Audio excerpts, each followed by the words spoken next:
Good morning, everyone. Some of you it's not morning. Depends when you're gonna be watching this. Today, we're gonna be trying to make some progress for the car. It's back. I'm actually looking at it. You guys don't get to see it yet. It got painted, so you gotta wait. The game plan for today, I want to finish teardown of this engine. And then the plans have changed a little bit. I want to finish that engine, try and do it mostly right, so it's gonna take some time. And I have this block here, which just need rings. As far as I know, it just needs rings.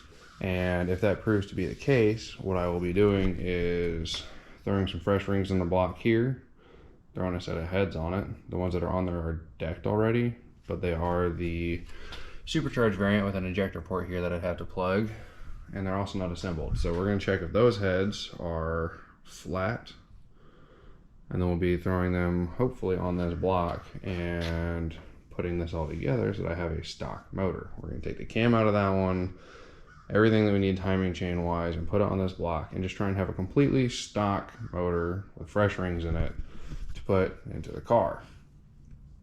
Now, I understand that can be a little bit counterproductive, but it's literally like 400 bucks. Rings were 60 bucks, and then all the other parts plus shipping were like 120 from ZZP to get head gaskets, timing cover gasket, head bolts, and I think a couple other things. The box is in the house. So I'm at less than 200 bucks. And if these heads are flat or super close to flat, I don't even have to have them decked. So I can literally just put them on and I'll have a block put together pretty much ready to go. Now, if they're not flat, obviously it's going to introduce some cost. My machine shop says it's like 100 bucks to deck heads. So if they need decked, I can take them. It's only another 100 bucks, and I can have the car running for sub $500. That sounds like a win to me, especially because what that'll allow me to do is work on the new engine on the weekends rather than have the car be down for the next couple months. I'll be able to daily drive it. And with the 6-speed and a stock motor, I'm hoping to see like 30 plus miles per gallon. We'll see. My highway cruising RPM might be a little bit high for that, but when I had a stock motor, which pretty much would have been that one with a T5, I would get, my best I saw was 29 miles per gallon. And that was with a T5, which had a really bad gear split. So I think when we put the 6-speed here in behind a stock motor, might be able to bleed out close to or above 30 miles per gallon. So I'm gonna get ready to do some cleaning, do some prep work.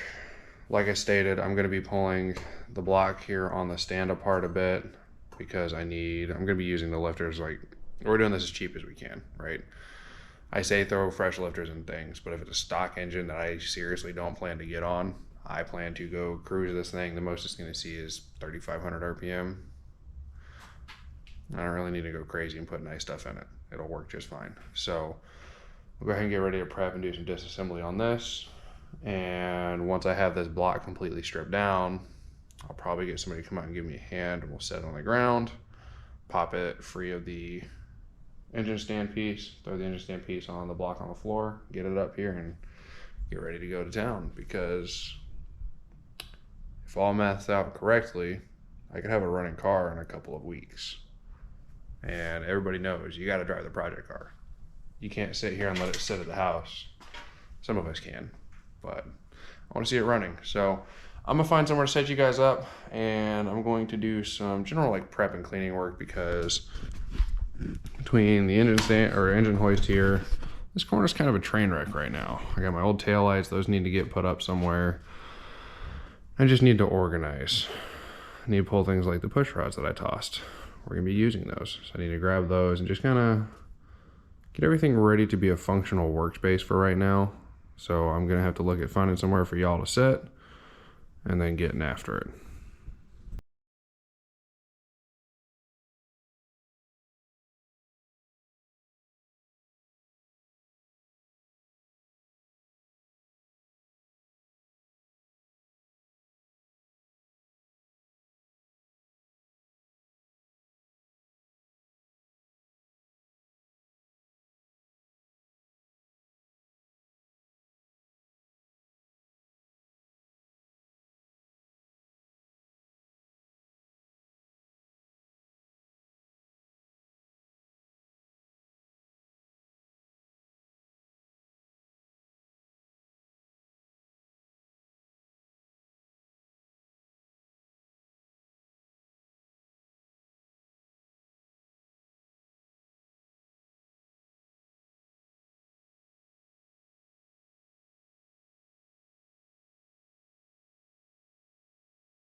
Alright, I'm bringing you guys back. I made a lot of progress. I got the cam out of this one, prepped it a little bit, stuck an oil pan on it, fixed it on the ground, moved this block that was sitting here. I just lifted the heads off because I had those heads literally just laying on there. And I started scraping this surface on one of the heads that came from the block we're going over now. Well, this block. These are stock NA heads. They're, as you can tell, quite dirty, but it looks like they're nice and flat based off like all the witness marks. Highly recommend if you're doing this regularly, get a carbide scraper. This one's from Snap-on. You can get them from a company called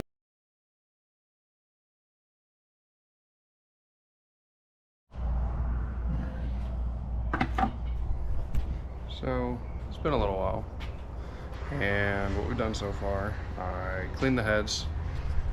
Noted it a little bit, GoPro kept dying, but this here is a carbide scraper. This is a Snap-on one, part CSSD50.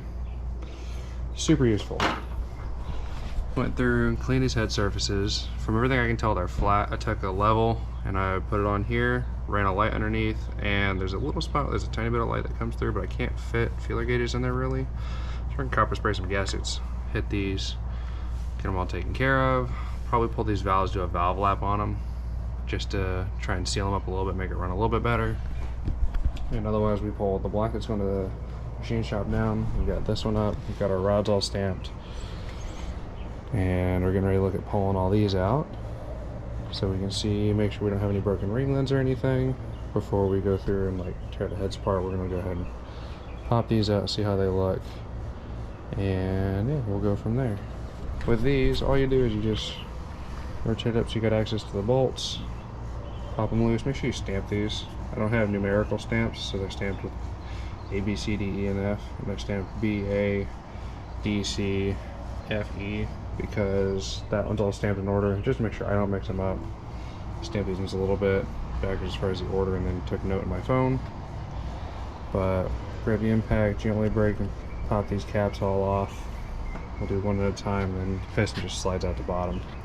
I'll find somewhere to set you all that, and you can kind of tag along for that, but it's gonna be the next step. Cool. We went ahead and we pulled one. Crank looks okay. It's got a little bit of marking there, but nothing bad.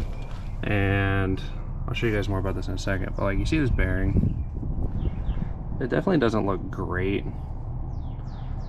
It's got a lot of visual damage where you can tell some junk went through it. So we'll check over these with our nails, and you can see like my finger stops in some of these spots. Signs that it's not good. And bearings are pretty cheap, so I'll probably grab a set and roll them in here, because I want this motor to be decent for a little while. It doesn't have to be perfect for a long time, but it's just got to run a little while. And then when we grab the piston, you can see all of our rings. You can see the skirt's got some wear here, which isn't great, but we've got our top ring, which this is off of cylinder 1, so this top ring's a bit worn. The cylinder made the lowest compression out of all of them. But if you look between the rings, that's what we call the ringland. And nowhere on here is it cracked, which is good. It means that the piston itself is not damaged, and we're good to go ahead and throw some rings on it. So we'll leave this guy down here. Yeah, I know it's on the floor, it's not clean. Some of you are gonna have a stroke about this, but it's getting wiped down and cleaned before it goes in. So it can sit on the floor for a minute. As far as these go though, what we do is take the impact, get it on there, get it loose, just get both of these loose, set the impact back over here, and gently pop this cap off. See, that bearing looks great. The other thing to note, the reason we stamp the caps, I don't know how this is going to focus, but you can see here, it's not a flat surface, it's cast. These are directional, they belong to a specific rod. Do not mix them up. And then as far as getting this one out, we just push. Let me sit you guys somewhere.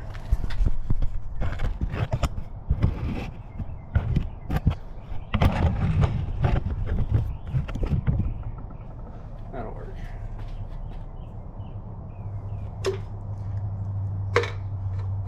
Just push it out like that. That's how we go through. We're gonna do all these. So I'll go ahead and get that knocked out, and then I'll bring you guys back. We'll do some bearing inspection and everything. Again, this bearing looks pretty good. Had some stuff go through, but it's not ate up. So we'll go through and do the rest of them in the block, and then I'll bring you back. After inspecting the rods, everything looks good. So before we go through and start setting them up here and like measuring ring gaps, we're gonna clean some surfaces. I'm gonna clean this front timing cover surface. And the reason I recommend this scraper is because this is all it takes. The surface is now coming clean and nice and flat.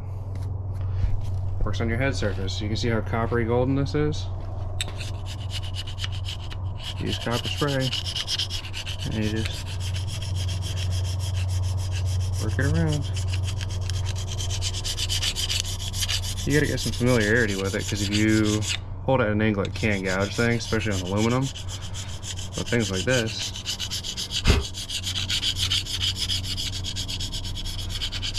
make some really quick progress. See how clean this bottom area is? Just take some material right off.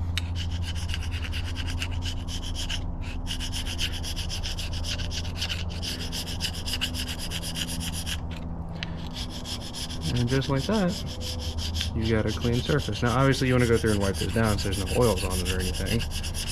But this will remove physical contaminants in a nice, flat manner. You just go around and you hit all your surfaces. So I'm going to hit this head surface, hit the front timing cover surface where everything seals up, hit this side, even like my little China wall gaskets here.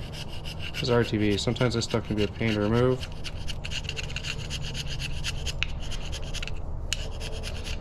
Just like that. Pretty much prepped and good to go to RTV that again. So we'll get after it with this, and when I get ready to actually pull some piston rings off and everything, I'll bring you guys back. Okay. Now, we're looking at here. If you look here, this is bearing number 1. And you can see it's not in great shape. It looks like something went through it. I talked with a neighbor that's been doing stuff with engines longer than I have. And he said this just looks like some shit went through it. Pardon the French, but what we're gonna do, as per his recommendation, he said he's done this. He said, get you some green Scotch-Brite. I thought I had some. And very, very gently, I guess I don't have any. He said if you gently take some Scotch-Brite over this, you really just want to kind of knock down some of the high spots. He said that's what we're going for. Like there's a couple high spots in here, right around here, and then some in here. He said really we're just looking to knock some of those down and smooth them out, because I don't want to throw a full set of rod bearings in it. It's lazy, but when all of them look pretty good other than just dirty, I don't want to throw a full set in here because it feels fairly wasteful. The cylinders themselves all look pretty good, and we're going for really budget friendly. I just want this to run. It doesn't have to be amazing. Again, I don't plan to get on this car with this engine in it. That's what that one's going to be for. But this one already has done its time. This is a supercharged block. It's been through the trenches. So we're going to throw it back together kind of stock and just let it run. So I'm going to have to see if I can find some green Scotch-Brite so I can gently go over that bearing. Worst case, I destroy it and I need to get a new one. Best case, it fixes it. Saves like 50-60 bucks, which isn't a huge amount, but makes a difference when you're trying to be budget friendly. So get that cleaned up, and then I'll probably get them all just like laying on top of the engine and start pulling rings off. And we can go over that, wipe them down, maybe knock some of the carbon off the top of them. And depending on how crazy we get, we might have all this back together tonight, especially if the rings are pre-gapped. I couldn't find information on if the rings I bought here. I got some Hastings piston rings. These are the ones that are listed on ZZP's website, but ZZP is charging $100 for these. You can get them on Amazon for like 58 bucks. So 2M4866 for 3,800. It's part number listed on ZZP's website. Save like 40 bucks there just getting on Amazon rather than ZZP's website. I like supporting small businesses, but I'm not going to eat $40 for something for no reason. Doesn't make any sense.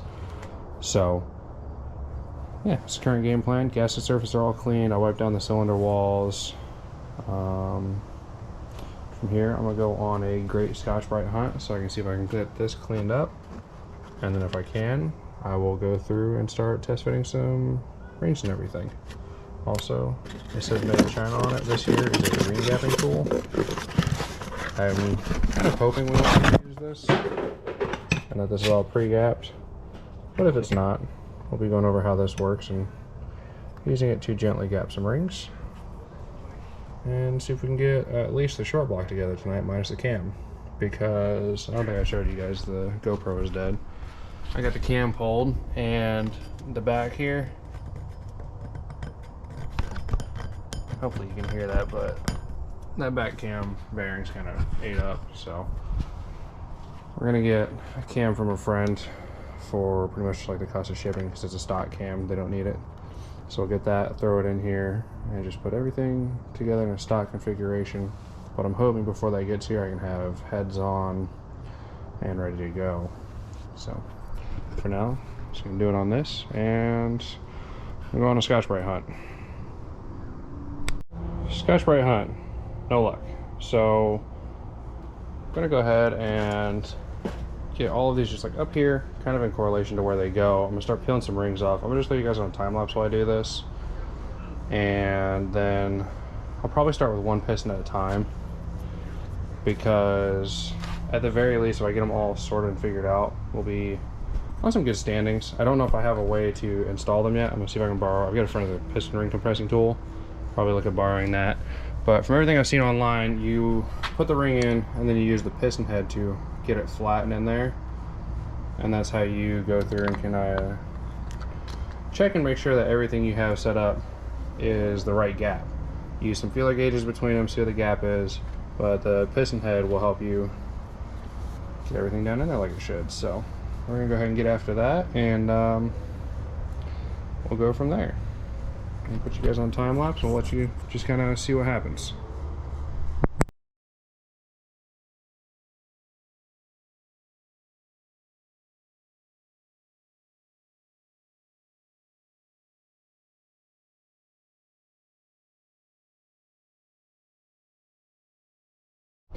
Alright, now what you saw me do there was just go ahead and remove the rings on these three.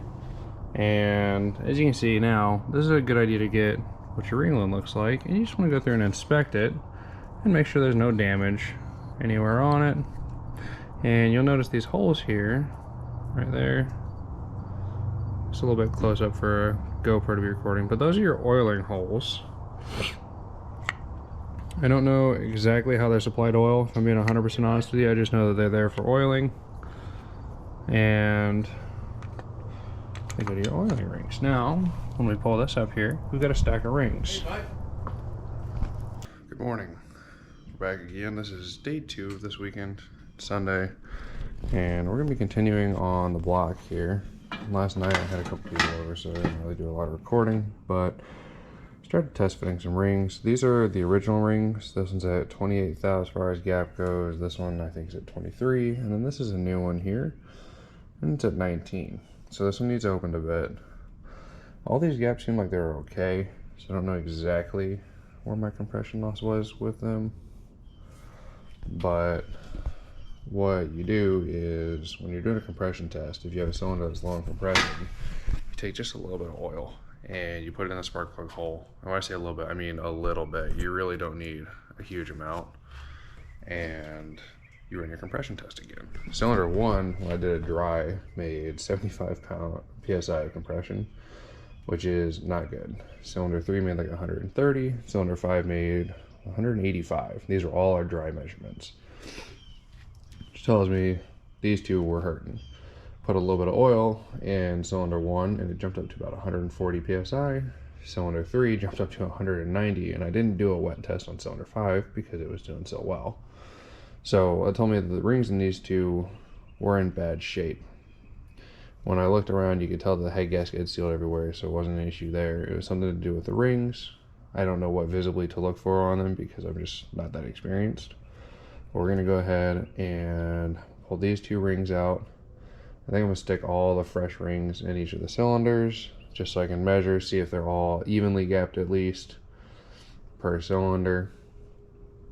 If they are, great. If not, I'll leave them where they are, measure, gap them, and then go from there. I think the game plan, I'm not saying this is right, I'm saying this is what I'm gonna do, because I found a handful of measurements online, and some of them recommend that you run like between 0.2 and 0.3 as far as your gap, or 0.02, so 2 and 3 thou for your gap on these. Factory spec seems to be all over the place, because the front one was like 22 and we got 28 here, so that's a big difference between the front to back cylinders. So I'm gonna just run 25 thou on the top. The bottom one, I need to double check the specs again. I think it's supposed to be a little bit bigger. I'll probably run closer to 30 and then figure out the oiling rings from there. But I'm just gonna get them all evenly gapped, especially per cylinder, because I don't know if they're gonna act any different per cylinder, make any changes, and we'll go from there. Otherwise, the cylinders look pretty all right. I might get this stuff to do just like a quick hone on them, because I don't see a whole lot of cross hatching in here left. If you look on the cylinder wall, there's not really much in there. So a little honing might help the cylinder walls kind of clean up, and then we can let it go on from there. I need to pick up assembly lube and some Scotch-Brite anyways before I go a whole lot further with this. So if I get all my rings gapped, get them all prepped and set, I can at least go through and hone, pick up assembly lube, everything like that this week. And then this coming weekend, get the short block together. And I'll actually probably have a camp, so I might be able to get most of the long block together minus the intake and have it ready to drop in, which would be pretty awesome. So I'm gonna get to work with that, and I'll bring you back if I find anything interesting. All right, we're gonna show you guys a little bit of something, because you're learning with me. I went ahead and did the second ring on cylinder 1. These are the top rings for 2, 4, and 6 still. They're all gapped to 25 thou. And I'm working on the second ring here for cylinder 3. You can see that gap there. Still a little bit small, it needs opened up, but I'm gonna show you guys just my method of how I'm doing this, is what I've seen online. You take the piston for the cylinder, you put it upside down, and you just push it in. And I'm going till the skirt is just about even with the deck height.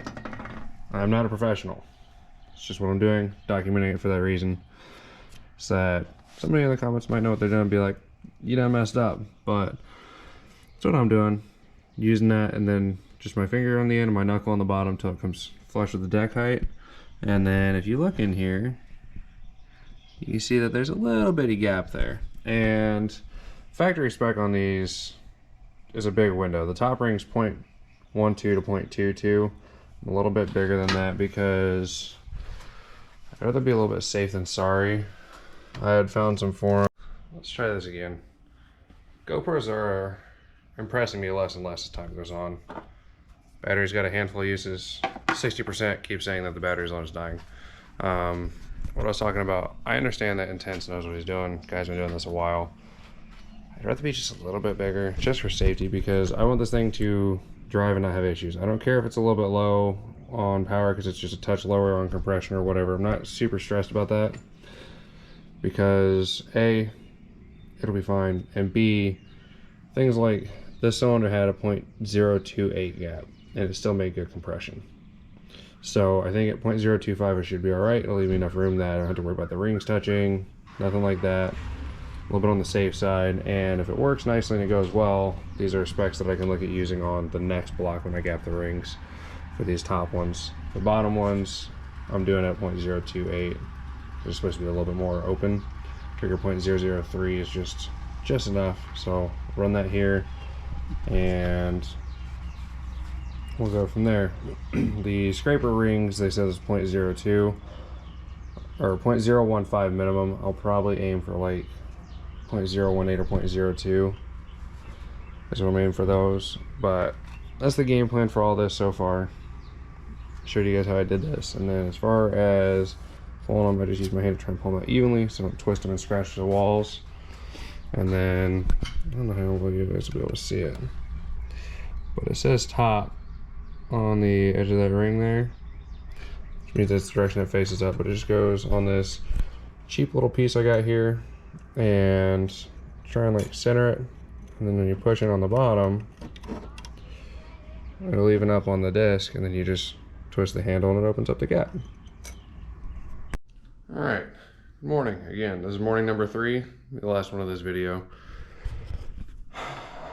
Between the issues of the GoPro and everything on the last one, kind of ran out of time to film this weekend. Just kind of got busy working and got all my rings gapped, got those all done up, taken care of, no problem, ready to go.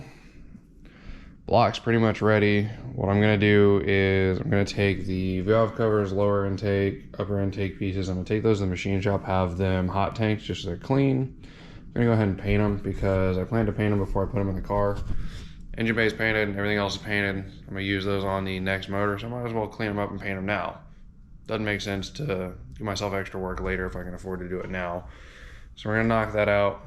Rings are gapped, like I said. I've got some stuff on the way to go through and like hone the cylinder walls, got assembly lube coming, some Scotch-Brite, you know, things like that, because it's not something easily accessible. Like I could go to the parts store and get these things, but cost effective wise, you're spending 2 or 3 times as much at a parts store. Like the intake manifold gasket for this was $50 at the parts store. It's $9 on Amazon for the gasket that goes between the intake manifolds here and the throttle body. $9 versus $50, and I get free shipping.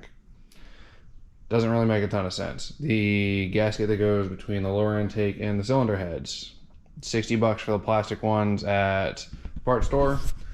It was like $20 to get it on Amazon. So one thing to note is like shop around. Just because the price is listed as what it is doesn't mean that you can't find a better deal. Don't be scared to look for them.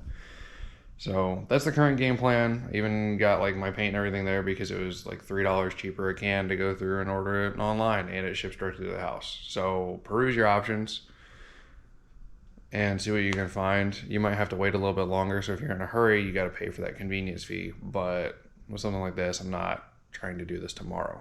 I've got some time. So kind of where we're at as of right now. We're going to kind of end this video here. I'm editing currently, and it's like a 30-minute video so far, so I think you guys have seen enough of me. We'll go ahead and get ready to call it. We've made enough progress with this and with that to just be done for this one. And the next one I'll bring you guys back will be going through and like actually assembling the engine. Should have some stuff to go through and paint. I can go through and paint things like my fuel rail in our garage at the train wreck, but I can go through and clean that up and paint it. Just kind of get everything taken care of and dialed in so that it all looks good going in the engine bay and it's ready for the next engine. So for now, that'll do it. Get out there and do something different.